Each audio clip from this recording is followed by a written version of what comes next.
नमस्कार मंडळी, मी अश्विनी मिरची किचनमध्ये आपले स्वागत आहे। आज आपण हॉटेल स्टाईलमध्ये चमचमीत अशी पुरी भाजी कशी करायची ते पाहू। त्यासाठी लागणारे साहित्य: पावशर मोड आलेली मटकी, 3 उकडलेले बटाटे, 2 मोठे टोमॅटो, 1 मोठा कांदा, कोथिंबीर, 1 हिरवी मिरची, 8 ते 9 लसूण पाकळ्या, 1.5 इंच आलं, मीठ, 2 चमचे सुक्कं खोबरं, हळद, 1 ते 1.5 चमचा लाल मिरची पावडर, खड्या मसाल्यामध्ये 1.5 ते 2 इंच दालचिनी, 3 त्रिफळा, 3 हिरवी विलायची, 6 ते 7 लवंगा, 6 ते 7 मिरे, प्रत्येकी 2 चमचे गावरान तीळ, 2 चमचे जिरं, 2 चमचे अख्खे धने। मटकी आपण तेल, जिरं, हळद, मीठ घालून मटकी शिजवून घेतली आहे। चला तर आपण रेसिपीला सुरुवात करूया। गरम पातेल्यामध्ये धने, जिरे, तीळ एकत्र करून मंद आचेवर खमंग असे भाजून घ्यायचे आहे।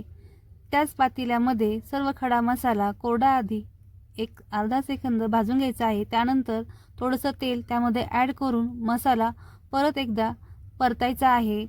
चला तर आपण भाजीसाठी वाटण तयार करूया। एका मिक्सरच्या भांड्यामध्ये 2 चमचे सुक्कं खोबरं, आलं, लसूण, आपण जो भाजलेला गरम मसाला, 1 हिरवी मिरची, कोथिंबीर मिक्सरला मेणासारखी बारीक वाटून घ्यायची आहे।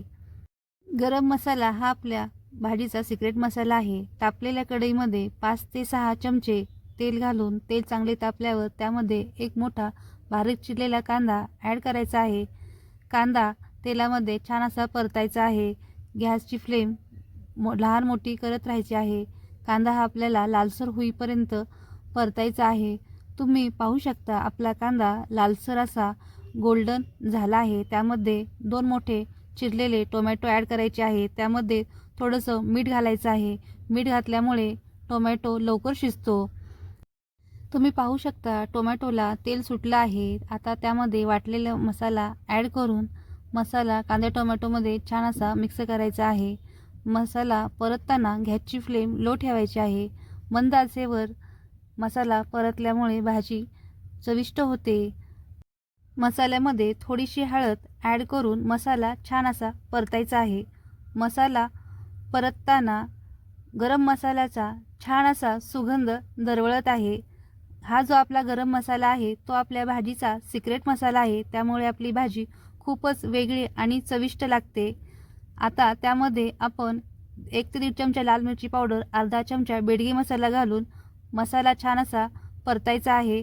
मसाल्याला तेल सुटेपर्यंत छान असं परतत राहायचं आहे। तुम्हाला माझी जर रेसिपी आवडल्यास चॅनेलला लाईक, शेअर आणि सबस्क्राईब नक्की करा। भाजी इतर पुरी भाजीच्या भाजीपेक्षा खूपच वेगळी अशी लागते। मसाला छान परतला आहे। त्यामध्ये आता अर्धा कप गरम पाणी घालून मसाला आपल्याला तेल सुटेपर्यंत शिजवून घ्यायचा आहे। त्यावरती आपण झाकण ठेवायचे आहे। तुम्ही पाहू शकता आपल्या भाजीला छान असा तवंग आला आहे। त्यामध्ये आता आपण उकडलेला बटाटा, उकडलेली मटकी ॲड करून या मसाल्यामध्ये परत एकदा झाकण ठेवून शिजवून घेणार आहे। असं केल्यामुळे मटकी आणि बटाट्यामध्ये सर्व मसाले आतपर्यंत जातात व आपली भाजी पिचपिच अशी लागत नाही। तुम्ही पाहू शकता मटकी बटाटा छान असा शिजला आहे। यामध्ये आता गरम पाणी ॲड करायचे आहे।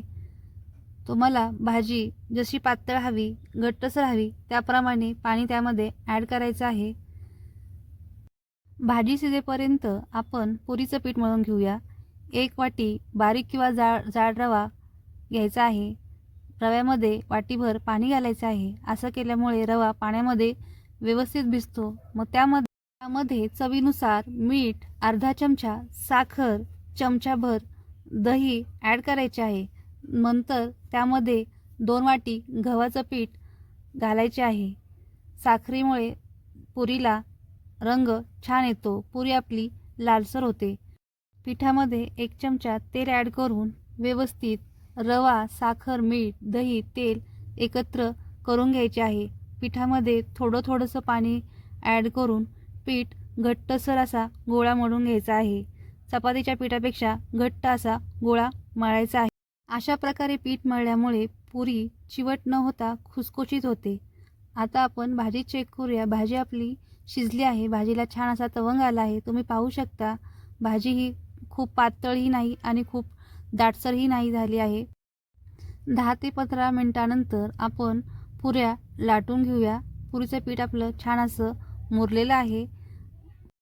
पिठाचा मोठा गोळा घेऊन त्या गोळ्याच्या मोठी चपाती लाटून घ्यायची. धारदार झाकणाने त्याच्या पुऱ्या पाडून घ्यायच्या. गरम तेलामध्ये पुरी आपण तळून घेऊया. पुरी तळताना पुरीवर याप्रमाणे तेल टाकायचे आहे.